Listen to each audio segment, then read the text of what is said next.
Gente, começou ontem o conclave, que é a escolha do novo Papa. E hoje nós recebemos aqui no nosso estúdio, para bater um papo sobre esse assunto, o doutor em Ciências da Religião, professor Volmir Amado. Professor, seja bem-vindo. Está tudo bem com o senhor? Boa tarde, Jordevar. Boa tarde a vocês que nos acompanham. Tudo bem com você? Tudo bem? Tudo bem. Como é que está a expectativa? A expectativa é grande. Bom, já tivemos 3 sessões do conclave, 2 sessões e 3 votações. Agora de manhã, de novo, saiu a fumaça preta, portanto, a comunicação que os cardeais ainda não têm um candidato escolhido. Estamos aguardando. O que se espera é que talvez hoje, ao final da tarde, ou amanhã, um limite assim, dentro da média, um limite máximo, se tem até amanhã à tarde. A expectativa é que tenhamos hoje pela manhã a fumaça preta, né? Sim, teve professor? Há 4 sessões. 4, né? 2 cada período, em geral. Sim. A exceção do primeiro dia, que é uma sessão, uma votação, um escrutínio. Então, nós já tivemos, somando de ontem e 2 de hoje de manhã, já foram 3. À tarde serão mais 2 escrutínios, 2 votações, e aí teremos 5. Então, vamos ver. Depende muito também o perfil do candidato, se ele é um consenso, se há uma unanimidade convergente, ou se há muitas... Já aconteceu isso, diversas ocasiões, com João 23, com João Paulo II, em que os cardeais não chegavam facilmente a um consenso. E isso demorou alguns dias a mais. Então, mas, em geral, 2 dias é o tempo dos últimos conclaves. Professor, vamos fazer o seguinte, nós vamos direto agora ao vivo para Roma. Nós vamos saber como é que está nesse momento lá. Nosso entrevistado é o padre Pedro Fleury, que já está com a gente ao vivo aqui. Padre Pedro, boa tarde para o senhor, seja bem-vindo. Boa tarde, Jordevar. Boa tarde a todos que nos acompanham. Uma alegria falar com vocês. Alegria nossa em receber o senhor aqui. Como é que está hoje o Vaticano? Olha, agora eu imagino que a praça já esteja quase cheia, né? Eu moro em Roma desde o ano passado, vim para estudar aqui, e o Vaticano é um pequeno bairro, digamos assim, dentro de Roma, na prática, né? É um estado, como todos já sabem, foi falado muito sobre isso nesses dias. Mas nos horários previstos para sair a fumaça da Capela Sistina, né, na chaminé da Capela Sistina, o povo vai para a praça, né? Ontem à noite demorou um pouco para sair a fumaça, na verdade foram 2 horas de atraso, segundo o que havia sido anunciado. A praça lotou. Eu mesmo estava me organizando para ir para a praça, porque todo mundo começou a pensar, deve ter sido eleito e estão organizando as coisas, né? Mas no final saiu fumaça preta. E aí a praça rapidamente esvaziou, o pessoal voltou para casa. Mas padre, tem todo esse clima, né? Imagino. Tem um certo frenesi. Ô padre, quem está participando aqui com a gente ao vivo no nosso estúdio também é o professor Volmir Amado. Está aqui, professor? Boa tarde para o senhor, está aqui. Boa tarde, padre Pedro. Tudo bem? Boa tarde, professor. Tudo bem, graças a Deus. Como estão os estudos aí em Roma? Estão indo bem, espero que indo bem. Vamos ver os resultados daqui a um tempo. Padre Mas Pedro, sempre é uma experiência muito boa. Sempre se fala em papabilis, e os italianos, então, usam essa expressão até genericamente aplicada a outras ocasiões, é um papável. O senhor acha que dentro da composição dos novos cardeais também escolhidos pelo Papa Francisco, há propensão mais por um continente ou outro? Como é que está esta, vamos dizer, correlação de talentos, de personalidades e de nomes? Bem, dou minha opinião, mas já advirto que não garanto muita coisa, porque não tenho muito contato com os cardeais. Eu vejo que aqui em Roma há uma torcida muito grande para que volte um europeu, de preferência um italiano. Mas eu me lembro que isso também estava presente na mídia nos últimos 2 conclaves, que eu já me entendia por gente, por assim dizer. Então, há uma torcida grande por aqui. Embora quando a gente lê os boletins de imprensa que saíram a partir das congregações gerais, essa tendência não me parece tão forte. As características que foram publicadas, sempre tendo que confiar na sala de imprensa da Santa Sé, né? Me parece deixar a porta aberta para outros continentes, um americano, um asiático. Aí no Colégio Pio Brasileiro estiveram os cardeais brasileiros que foram visitar vocês, estudantes. E que impressão eles deram naquela fase, uns dias atrás? Sim, ficaram hospedados aqui todos os cardeais brasileiros, exceto Dom João Avis, que ainda mora aqui em Roma. E o Dom Damasceno ainda está aqui nesses dias. A impressão foi de uma serenidade muito grande. Eles presidiram as missas, se revezavam para presidir as missas, participava conosco no refeitório normalmente. Saiu até um vídeo dos cardeais organizando os pratos para depois do almoço, raspando o restinho de comida na lixeira, como se fossem pessoas normais, brincamos assim, né? E são, né? E a gente vê essa simplicidade de vida deles e um espírito de oração nas missas. A gente percebia que tem um espírito de concentração, digamos assim, de meditação, sempre pedindo que a gente rezasse e tudo, né? O que tem a primeira experiência, bonito. O que tem a primeira experiência de conclave dentre os brasileiros é o arcebispo cardeal de Brasília, não é? Os demais já participaram. Na verdade, dos brasileiros, só Dom Odilo, Dom Damasceno e Dom João Avis participaram do último, né? Sim. E os outros 4 estão pela primeira vez. Mas eles são senhores, né? Já não pareciam nervosos, não. Já tem uma experiência eclesial grande, né? Padre, o que assim, não os vi lá dentro, né? Claro. Mas aqui em casa pareciam serenos, assim, algum momento pareciam um ar grave, assim, parecia que estava pensando na responsabilidade, mas serenos. O cardeal de Porto brincando no refeitório, assim, saiu uma brincadeirinha, às vezes a gente encontrava no cafezinho e, digamos... O cardeal de Porto Alegre, quando foi escolhido cardeal e o Papa anunciou publicamente, ele falou que não dormiu à noite. O que significa que realmente há um peso especial nesse momento. Claro, eu vi, por exemplo, Dom Odilo presidiu a missa um dia, se vê também pela personalidade, ele é uma pessoa mais séria, digamos assim, mas se notava, digamos, ele falou muito bonito sobre essa missão, de um modo muito bonito sobre essa missão de eleger o novo Santo Padre, né, de um discernimento sobre a vida da Igreja e sabendo da responsabilidade que eles assumem, né? Padre. Isso também foi destacado de um modo bastante interessante pelo cardeal decano na missa de ontem, né?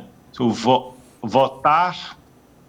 voto dos cardeais é um ato humano de responsabilidade ímpar, né? Então, por isso temos que rezar e existe toda uma estrutura prevista, toda uma liturgia, um ambiente de meditação, de oração, junto com as conversas normais que eles têm que fazer entre si, para colaborar para que esse seja um momento bem vivido, né? O padre, é claro que é tudo muito sigiloso, eles estão enclausurados, não podem ter contato nenhum aqui fora, mas essas falas que o senhor acaba de citar, elas acabam também direcionando uma visão de como deve ser esse próximo Papa. O que eles deixaram escapar que o senhor percebeu que seria, por exemplo, um perfil ideal para o próximo Papa?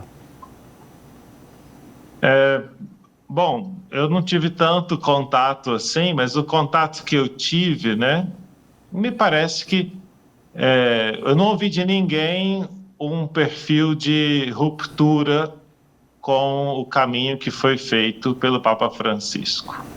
Não ouvi ninguém mencionar nada parecido, né?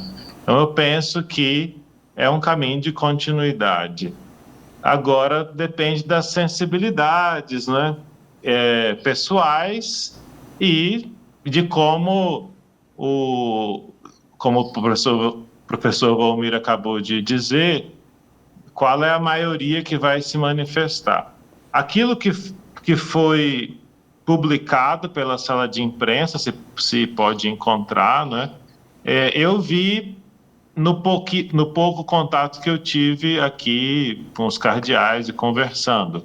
Espera-se um pastor que manifeste a bondade divina para esse mundo, capaz de dialogar, capaz de gerar comunhão dentro da igreja e fora da igreja. Essas são palavras que se repetiram muitas vezes, né?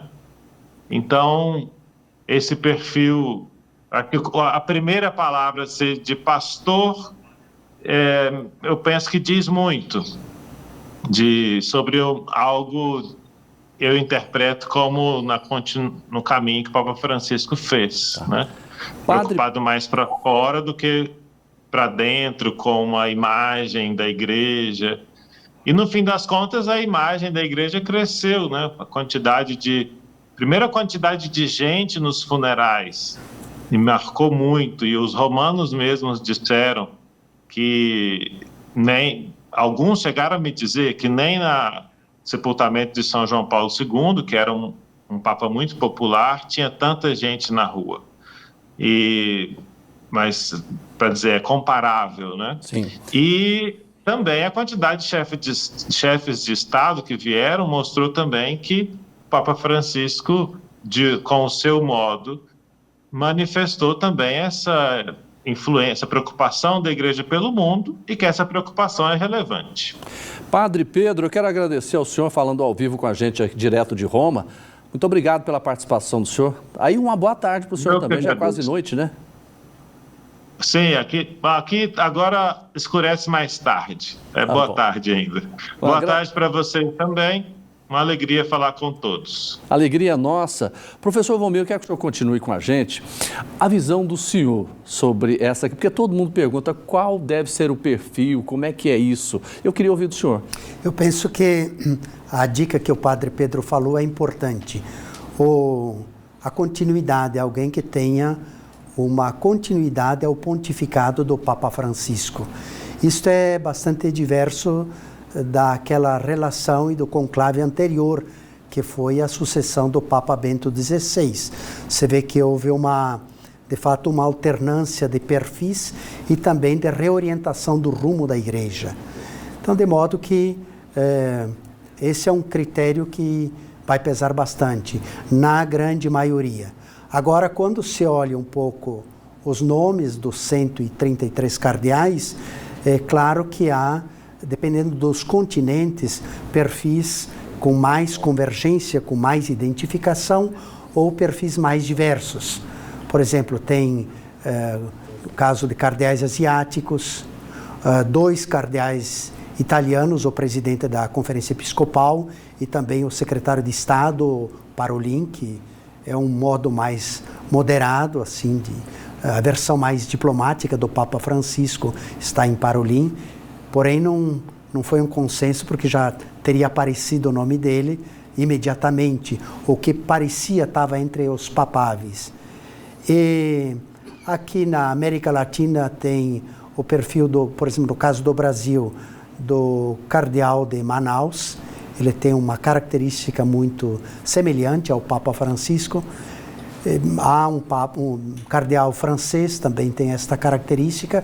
Veja, se for na linha da continuidade, claro que depois cada cardeal tem a sua personalidade, o seu estilo, mas o acento de ser mais ênfase pastoral, abertura social, ambiental, contato numa linguagem mais simples, mais pastoral, isso tem predominado e há últimos 12 anos, se revelaram como o caminho mais acertado que a igreja, nos tempos atuais, poderia tomar. O senhor falou aí, nós temos a questão, sempre se fala muito no cardeal das Filipinas, tem também um africano. O senhor acredita que essa questão continental, vamos dizer assim, ela vai pesar também? Em geral, ela pesa, pelo menos nos primeiros escrutínios, porque os cardeais, alguns são novos, mesmo dentre os brasileiros, e se conhece, mas não em profundidade. Conhece o nome, mas claro que houve a fase prévia ao conclave com debates, com análises, com muitas discussões. No entanto, não os conhecem profundamente. Então, a forma também de escolher é muito determinante. Eles não fazem como querem. A igreja tem código, tem uma orientação, seja o Código de Direito Canônico, com a legislação da igreja, mas também todas as legislações novas de Paulo VI, depois de João Paulo II.